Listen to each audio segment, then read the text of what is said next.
Ville.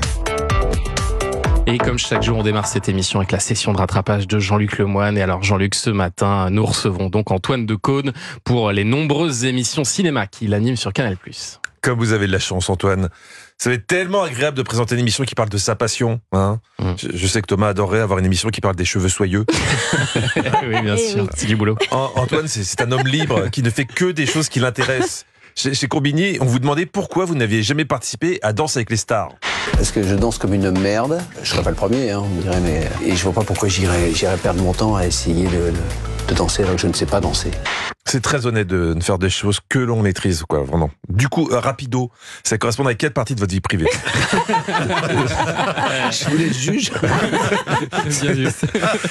Antoine Decaune, c'est difficile d'être plus culte que lui. Il a pratiquement tout fait avant tout le monde. Même les clashs entre artistes, c'est lui. Car oui, Antoine a eu droit à une chanson contre lui. À 20 ans, sous le nom de Paul Père Savon, il écrivit pour sa maman tout plein de chansons. Hélas, 3 fois, hélas, il dit aucun succès.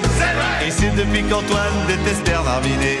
Oui, Antoine s'est fait clasher Ah ouais. par les musclés. Bernard Minet, ça fait une éternité que j'avais pas entendu parler. Écoutez, Mais je me vous a fait souvenais mal, pas non du tout ah, de ça. mais Ça a été douloureux. Pardon. Ça a été douloureux à l'époque. Très, j'en souffre encore. Oui. Ah ouais, le clash Boubacaris à côté, on dirait une réunion Tupperware.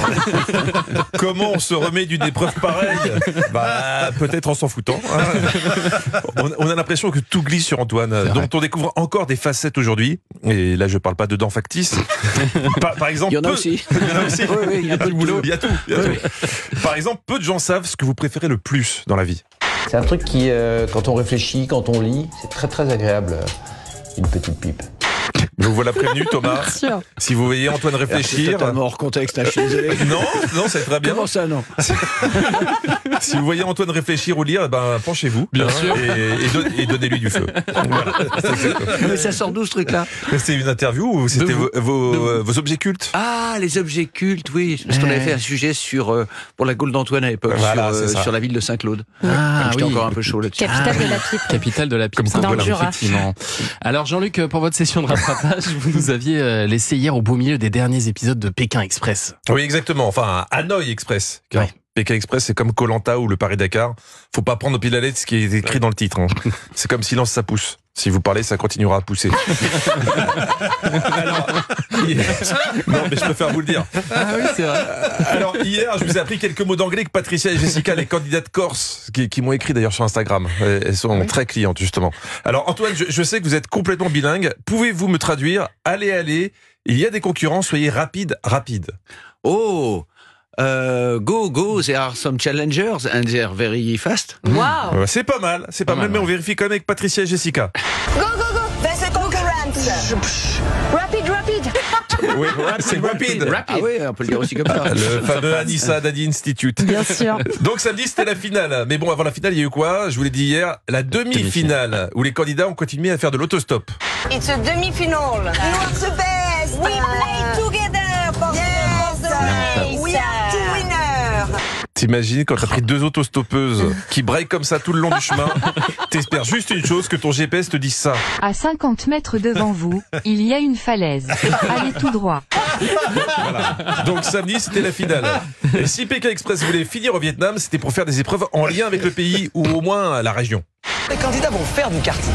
Ils vont devoir faire un tour de circuit en moins d'1 minute. Ouais. Si ça se trouve, le karting est un sport traditionnel vietnamien du 5e siècle avant Jésus-Christ. Et on n'était pas au courant. Et ils ont quand même rajouté une tradition bien vietnamienne dans cette épreuve. À l'arrivée du tour de karting, il fallait... Taper dans un ballon et atteindre la cible qui est juste là. Ah, voilà. Maintenant, on le sait, les traditions vietnamiennes sont mises à l'honneur avec le karting et le foot. Typiquement vietnamien. Voilà. D'ailleurs, en regardant l'émission, je me suis dit que j'aimerais bien les visiter à Hanoï pour me taper une bonne tartiflette. Laura monte la première dans le karting. A-t-elle réussi à mettre le ballon dans sa cible, à votre avis? Oh putain.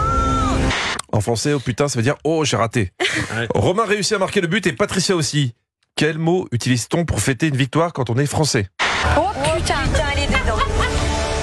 Oh putain, il est dedans. Comme ça me gêne de répéter ce mot, je vais traduire. Oh, ça perd l'hypopète, le but est inscrit. Oh, ça perd l'hypopète, elle est dedans. C'est pourtant pas dur de châtier sur le gage, putain de merde. Quand Laura a enfin réussi à marquer son but, sa joie est venue du cœur. Allez. Putain, mais merde, fais chier.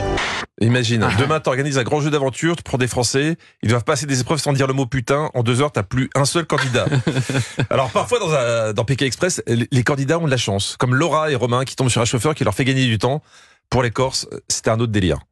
Leur chauffeur, qui n'a pas compris l'urgence de la course et qui voulait leur faire plaisir, est en train de faire un détour pour leur montrer un monument touristique. Ça partait d'un bon sentiment, ça se transforme en loose. Je suis pas sûr qu'elles aient vraiment apprécié de voir le temple Pachat. Finalement, Laura et Romain ont gagné. Bravo à eux. Il existe vraiment ce temple Pachat? Je suis pas sûr. À vérifier. Merci Jean-Luc.